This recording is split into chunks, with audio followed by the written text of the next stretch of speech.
Hello. Hi. Welcome, aid caregivers.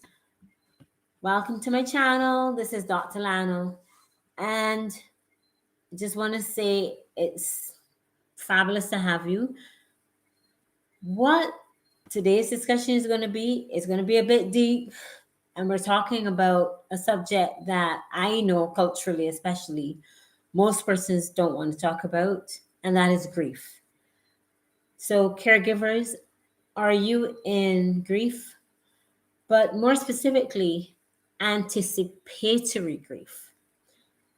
And we're going to go into that and dive into that a bit more because it is such an important um, thing to do. And the more we understand and the more we gain clarity on it, the the the less hope usually less you feel overwhelmed by what is considered to be the long goodbye of taking care of an older person or someone with a mental health challenge or someone who's has dementia or Alzheimer's. So why am I here? Welcome back. If we have not met before, I am Dr. Lana. I am gerontologist, general practitioner for more than 20 years, and specialist gerontologist with an absolute passion for caregivers and the deep role that you have, that you play, that heart role. Family caregivers are especially under burden, under in a toss and in a turn. I spoke to someone today and she says she just not sure where to go. The feeling of what do I do next seems to be again and again the topic for discussion, or the worry, we can say, for caregivers. So talking about it, sharing our ideas, sharing our experiences, getting clarity on those rumbling emotions in ourselves. That's what this channel is all about. And my intention with this channel, is say in the post below, is really to provide a community. I have had personal experiences with caregiving. I listen to persons who are caregivers every day, and the stories of uncertainty. I think the uncertainty and the of the duration of how long is this going to be? What do I have to do? What do I do when a crisis starts? Where is the information for me to find? What clarity? What help? Those are the things that uh, grip and grasp people the most, and it makes the caregiving tougher. So I'm using the experience I have a little bit, the 20 years I've been here, the successes I've seen persons have when they just feel free to talk and have an open space, and using that as a means to help relieve some of the anxiety.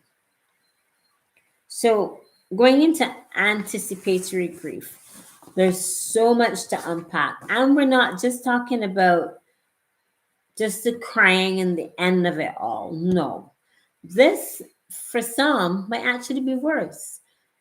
And that's why I wanted to talk about it now. And why now?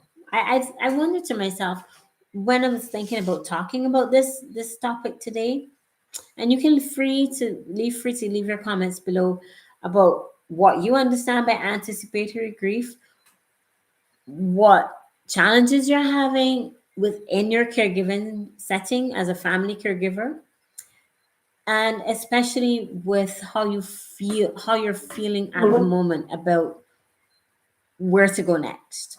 So I know this is the end of the year, and welcome to episode 4 of Care and Thrive with Dr. Lana.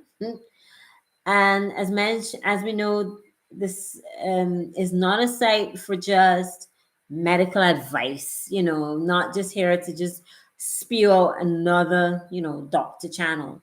No, I just want to engage a community spirit and engage that community culture, that sense of belonging, which doesn't seem to feel there. Every caregiver has said, and I have also felt, as though you're in your corner trying to do your own, trying to do the best that you can, and then the other caregiver is maybe struggling, may have a little more help, may have a little less help, and they're also struggling, and no one feels as though there's a community. So my intention, and I really hope you feel the community spirit that we will strive to get. So let's just go right into it.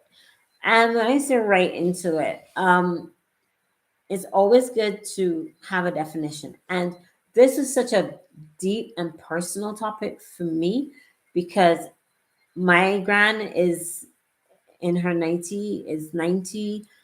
I know she doesn't like me to talk about her age because to me she's ageless. And I love that she also views herself as, ageless. And I love all those who embrace aging for sure, because aging is, as we say, it's not a disease, it's a process. And things happen in life and processes happen in life. What are we going to do about it every time we get a crisis? Run away? No. Mm-mm. So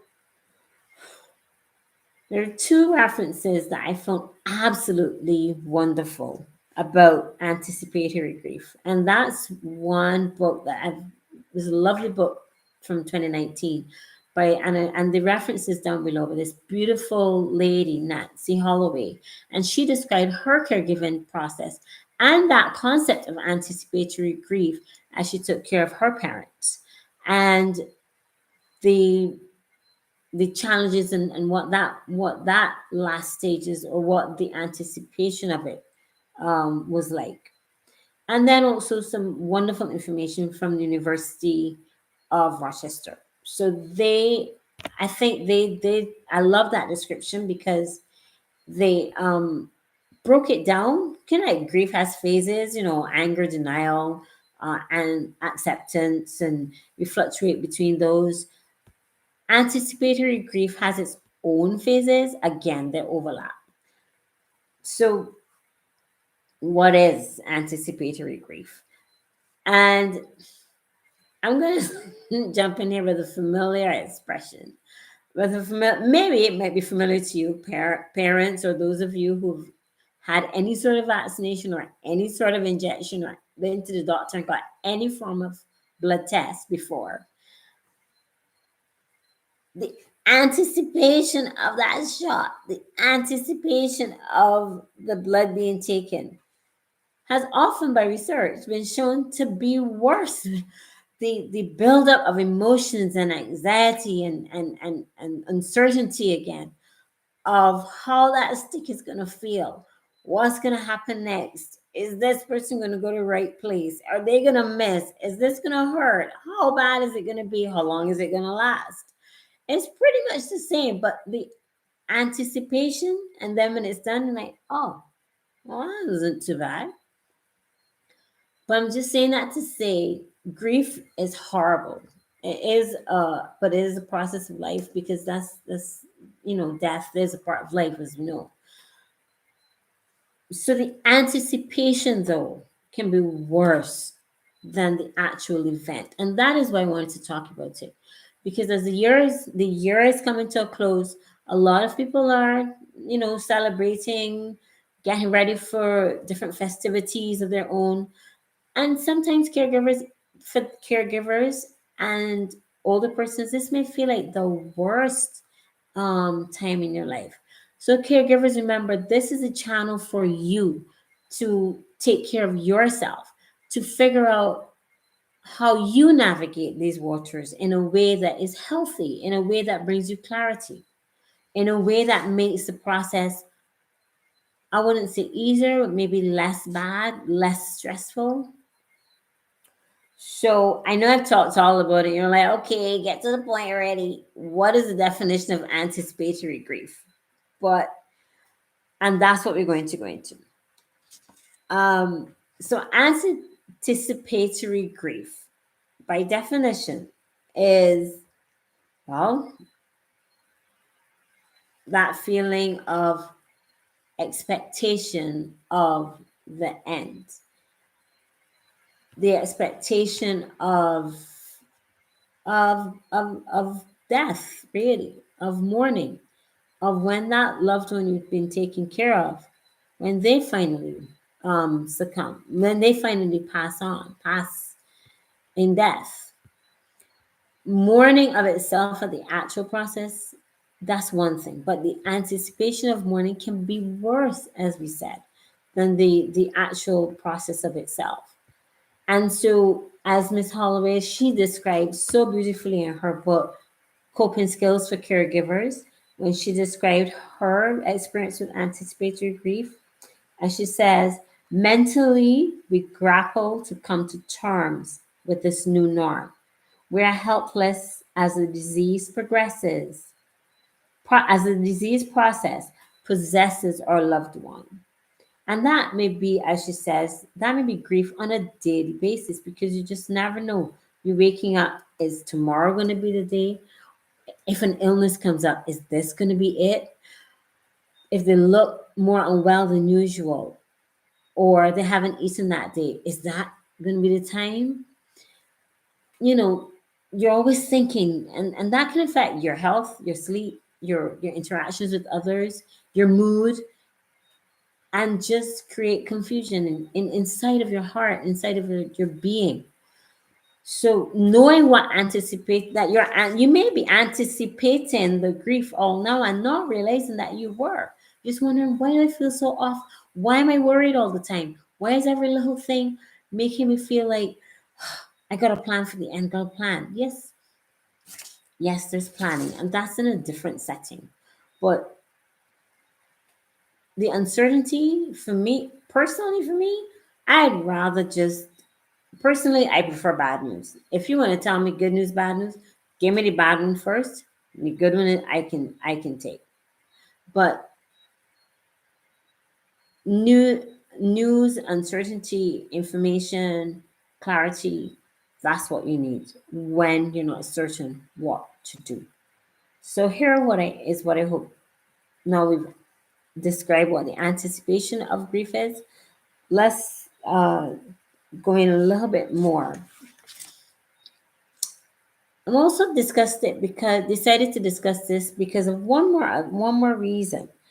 There's a new medication that's out that's been recently been spoken about in the last couple of days. It's been on the BBC News. It's been on channels about a new drug for dementia and slowing down the process. Now it's been 20 years since we last had one other medication. Won't call names, but there's a new one, and it's thought to be specifically more for the deposit type dementia. So if one has been diagnosed with that, then it seems to slow it down. But dementia, caring for an ill one, caring for someone who's ill, caring for someone who has maybe who is an older relative, spouse, whatever. It doesn't matter what pill comes out. It doesn't matter what the yes, it may give a little bit of respite, but your uncertainty remains, your anticipatory grief remains. So, what do you do? How do you understand it? How do we understand it? How do I understand it? Because for me, it was a process as well to go through the expectation of something that's unpleasant. And who wants to keep thinking about unpleasant things? So, clarity for me, and I know for most of you, to relieve that burden on your heart, to at least understand why you feel that way and to process it and to ask and to see how others can help and how you can also help on your own journey. So let's discuss what the university has says. Describes 4 phases actually. Thought that was interesting. Phase one, and again, just like grief, these don't have to overlap. So in phase one, in this stage, the person realizes that death is inevitable and has no expectation for a cure. Cure, not just a stopgap for a cure. Sadness and depression often occur with this first stage. Phase two, the next phase is concern for the person themselves, the person who is your relative, your loved one who's going through that dying process. Family members may regret arguments, may re, or regret all the things that were left unsaid. If it is a spouse, you may regret all the disagreements you had. If it's an older parent, a lot of negative feelings may come up, a lot of regret may come up, a lot of emotions that have been and unexpressed things that have been said. I think the lack of getting to that just overwhelms you, and it's just the concern and regret, and that can become overwhelming. So, and phase three, in this phase, it says the actual death may be rehearsed. And what is that? Do you rehearse? How do you rehearse death? The physical process of it may, I'll just repeat, the physical process of death and what may happen after death are concerns in this phase. So, funeral arrangements, saying goodbye to loved ones, may occur as a result of anticipatory grieving. So just making the arrangements, just maybe plotting out the will, you want to be organized, you want to make plans, but just that process puts you in that, oh, it's gonna happen, it's gonna happen. I'm not ready. Phase four, this last final phase, loved ones may be imagining what their lives are going to be like. Has that happened to you? Feeling as if, what am I going to do? Now, mind you, it was a stressful event. It's stressful. Caregiving, especially if you're a working caregiver, like so many around the world, you have your job. I've had my job. There are many who have their jobs to do, deadlines to meet, and still come home to take care of someone because many for many it's a duty, but it's basically all heart. And I have not personally met a family caregiver who hasn't been all heart and who has not gone through and decided to take care of their loved one without a sense of compassion, without a sense of empathy. And it's empathy, that feeling of someone else's pain, that desire to help, that desire to be there and to be with them. Yes, it's stressful. Yes, it takes a lot out of you. Yes, some days you just want to run away, as you had said in past discussions. But now it's coming down, and the decline may be because they may be in their 80s, they may be frailer and younger, they may be older, but there's a time, and we know we also have, or we don't know what tomorrow is going to bring. So even though you may be planning things that may trigger the grief in you, siblings may also wonder, you may also be difficult to chat with. I do know I have several family members, and it's cultural. In Barbados, the Caribbean, and many other cultures, we're not unique to that. Human beings, we just don't want to talk about death. We don't want to talk about the end. We don't want to talk about what happens next when this thing happens, when it does come. Remember, the older person, even if they may have some form of dementia and may not always remember, they too are aware that the end is coming. I have spoken to so many older persons who are vibrant otherwise, maybe frail, maybe being taken care of by a family caregiver, and they've expressed as well in talking, Doc, I worry about my family because I know I'm going, and I just don't know what they're going to do. They may be thinking how they're going to manage, how they're going to do it. How am I going to go? What is going to happen to me?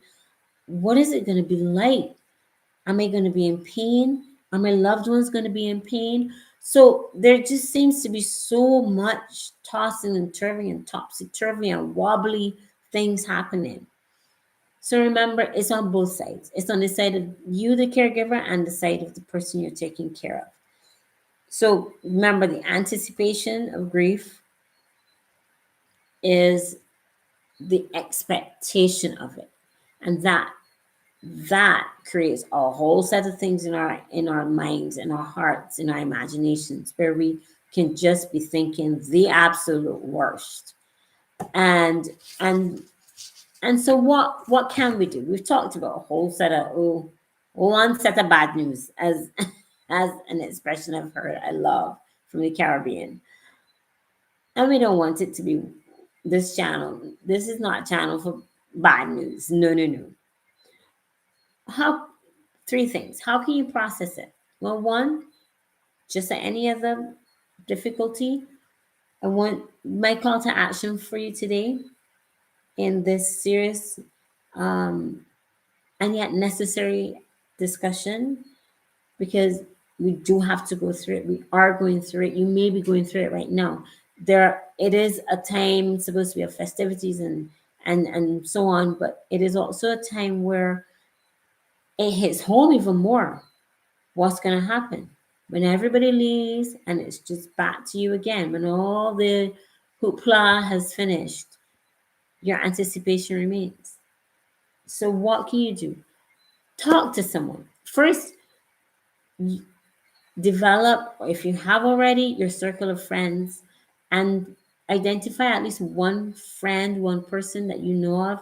It may be in your religious circle, it may be just a great friend who always listens. That one friend you can call, at 2 o'clock in the morning when you're like at your wits' end and feel just absolutely overwhelmed. It may be your family physician. Speak to them. It may be the nutritionist, the physiotherapist, the dentist, anyone that you know that's close and that will understand.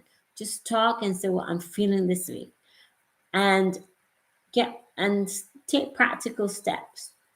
So yes, you take your practical steps in terms of planning, but in terms of your feelings, talk, communicate, communicate, communicate your fears, communicate your uncertainties. It's always been said that weddings and funerals bring out the worst in family dynamics, especially if there have been issues from before. And that anticipation may be unsettling for you. What happens when mom, dad, uncle goes? How are we going to stay together as a family?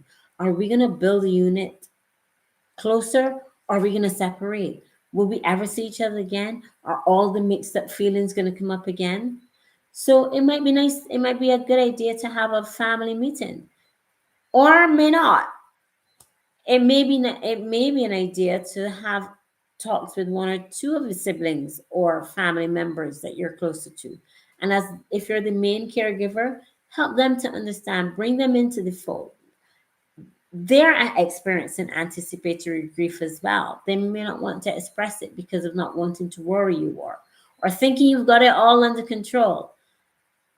You We're not made of steel. So, and there's so many things that can fall out of our control. And anticipating the worst can also feel as though we're falling out of control. So, anticipation of the inevitable, of death, of decline, watching an older one decline from whatever illness it be, but especially the decline of a serious illness, the decline from the person you didn't know before because they've got dementia or some other mental concern, or Alzheimer's disease that might be fast progressing, or cancer that might be fast progressing, the uncertainty, all those things. I would, my intention, I hope you found this helpful, to reassure you that there are phases. You're not over worrying. It is a real thing, anticipatory grief. So talk to someone, find a friend, gather the family together, bond. Make this a time where all the unsaid words are said. So there's no regret. Say I love you. Give a hug. Just call and say, you know what? It's not been really great this time. I don't feel really great.